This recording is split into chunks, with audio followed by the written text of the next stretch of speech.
हर माँ बाप का एक ही सपना होता है ना, कि उनका बच्चा खुश रहे, कामयाब हो, कॉन्फिडेंट हो। लेकिन असल जिंदगी में क्या होता है? हम देखते हैं कि बच्चा एग्जाम में फेल हो गया, या कोई मैच हार गया, या दोस्तों ने उसे अकेला छोड़ दिया, और वो देखकर ना दिल टूट जाता है। सच कहूं तो ये एक ऐसा एहसास है जिससे हम में से लगभग हर कोई कभी ना कभी गुजरता है। तो यहाँ एक बहुत ज़रूरी बात समझने वाली है। हमारा काम उन्हें हर दर्द से बचाना नहीं है, बल्कि उस दर्द के सफ़र में उनके साथ चलना है। हमें उन्हें ढाल बनकर बचाने की बजाय मुश्किलों का सामना करने के लिए तैयार करना है।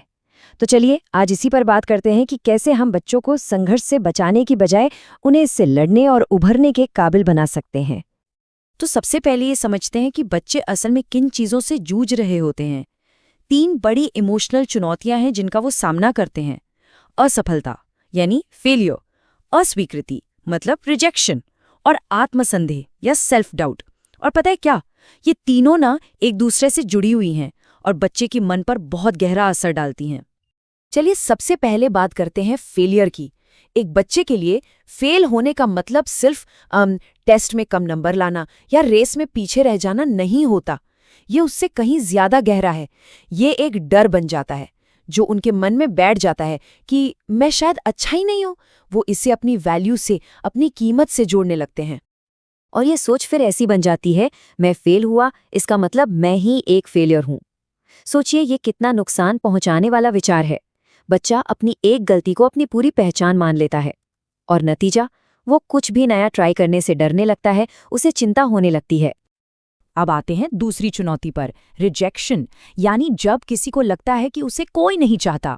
सोचिए किसी बच्चे को पार्टी में नहीं बुलाया गया या उसे खेलने के लिए टीम में नहीं लिया गया। ये बातें ना दिल में तीर की तरह चुभती हैं, क्योंकि हम सबका एक बेसिक नीड है, अपनेपन का एहसास, और रिजेक्शन सीधा उसी पर चोट करता है। इससे बच्चे में शर्म और अकेलेपन की भावना घर कर जाती है। और फिर मन में ये सवाल घूमने लगता है, अगर वो लोग मुझे नहीं चाहते तो शायद मुझ में ही कोई कमी है। ये जो खुद को दोष देने की आदत है ना, ये बच्चे के कॉन्फिडेंस को पूरी तरह से तोड़ देती है। वो ये मानने लगते हैं कि गलती उन्हीं की है, और ये एहसास उन्हें और भी अकेला बना देता है। और इन्हीं दोनों चीजों से, फेलियर और रिजेक्शन से, जन्म होता है हमारी तीसरी चुनौती का, सेल्फ डाउट, आत्मसंदेह। ये मन के अंदर की वो धीमी सी आवाज है जो बार बार कहती रहती है, तुमसे नहीं होगा। ये आवाज बच्चे को यकीन दिला देती है कि वो किसी भी मुश्किल का सामना नहीं कर सकता। हाँ, ये आवाज़ कुछ ऐसी होती है, मैं ये कर ही नहीं सकता, मुझे तो कोशिश भी नहीं करनी चाहिए, मैं तो वैसे भी फेल हो जाऊंगा। और ये सोच बच्चे को जैसे पैरालाइज कर देती है। वो कुछ नया करने से कतराने लगता है, और फिर एक विशेष साइकिल शुरू हो जाता है। कोशिश नहीं करोगे तो कामयाब कैसे होगे, और जब कामयाबी नहीं मिलती तो वो अंदर की आवाज़ और भी पक्की हो जाती है। तो ये तो हुई बच्चों की दुनिया की बात, लेकिन जब एक बच्चा इन सब से गुजर रहा होता है तो माँ बाप का क्या? सच कहूं, अपने बच्चे को तकलीफ में देखना पेरेंटिंग का शायद सबसे मुश्किल काम है। दिल दुखता है बहुत ज्यादा। और ऐसे में ना हमारा इंस्टिंक्ट 2 तरह से काम करता है। पहला, हम फौरन उन्हें बचाने दौड़ते हैं, हर मुश्किल से, हर दर्द से उन्हें दूर रखना चाहते हैं। लेकिन इसका एक नुकसान है, बच्चा फिर कभी अपने पैरों पर खड़ा होना सीख ही नहीं पाता। और दूसरा इंस्टिंक्ट, उन्हें टफ बनाने की कोशिश करना, कोई बात नहीं, मजबूत बनो कहना। पर इससे कभी कभी बच्चे को लग सकता है कि उसकी फीलिंग्स की कोई कदर ही नहीं है, और वो खुद को और भी अकेला महसूस करने लगता है। देखिए, दोनों ही रिएक्शन प्यार की वजह से होते हैं, पर दोनों के ही अपने अपने नुकसान हैं। तो फिर सवाल उठता है कि करे तो क्या करे? अच्छा, अब प्रॉब्लम की बात बहुत हुई, चलिए अब हम सॉल्यूशन की तरफ बढ़ते हैं। उन तरीकों के बारे में बात करते हैं जिनसे हम बच्चों में रेजिलियंस, यानी मुश्किलों से लड़कर वापस खड़े होने की हिम्मत पैदा कर सकते हैं। तो हमारी पहली स्ट्रैटेजी, फेलियर और रिजेक्शन को नॉर्मलाइज करना। मतलब बच्चों को ये समझाना कि ये जिंदगी का एक नॉर्मल हिस्सा है।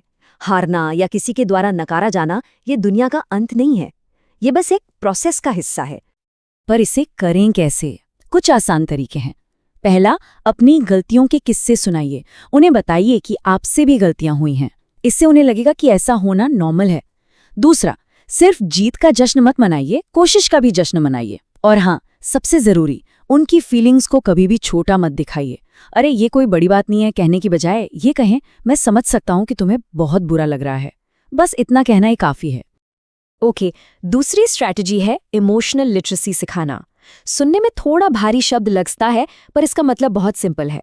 बच्चों को अपनी फीलिंग्स को पहचानने और उन्हें सही नाम देने में मदद करना।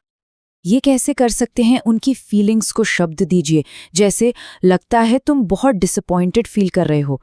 उन्हें कहिए कि वो लिखें या बस आपसे बात करें। और एक बात याद रखिए, हर बार प्रॉब्लम को फिक्स करने के लिए कूद पड़ना जरूरी नहीं है।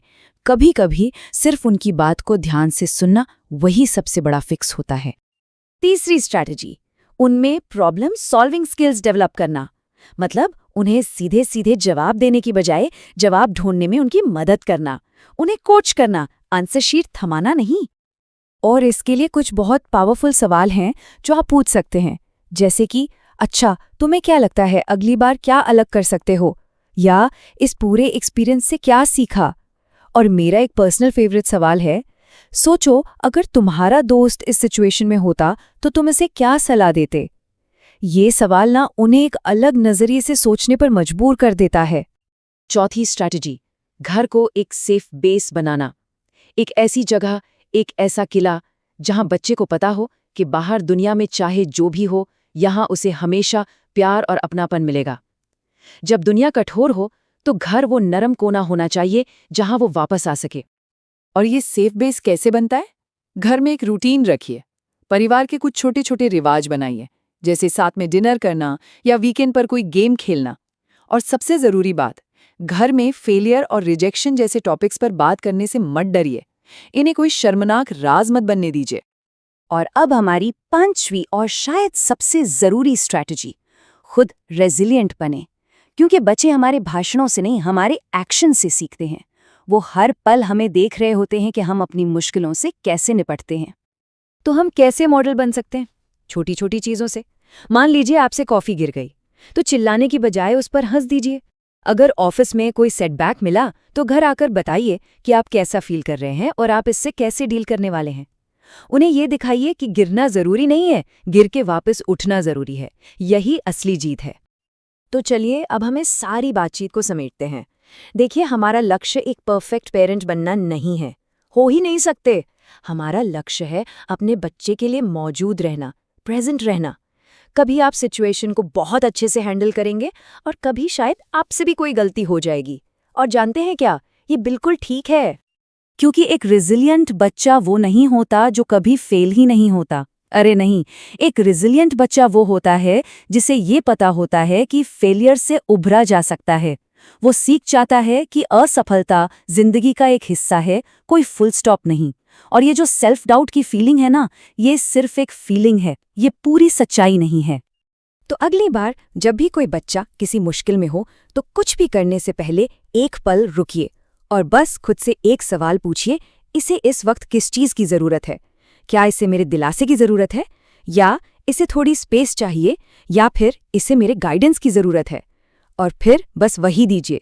परफेक्ट बनने की कोशिश मत कीजिए, हर मुसीबत से बचाने की कोशिश मत कीजिए, बस उसके साथ रहिए। क्योंकि सबसे बड़ा सबक जो हम उन्हें दे सकते हैं वो यही है कि गिरना ओके है, क्योंकि तुम फिर से उठ सकते हो।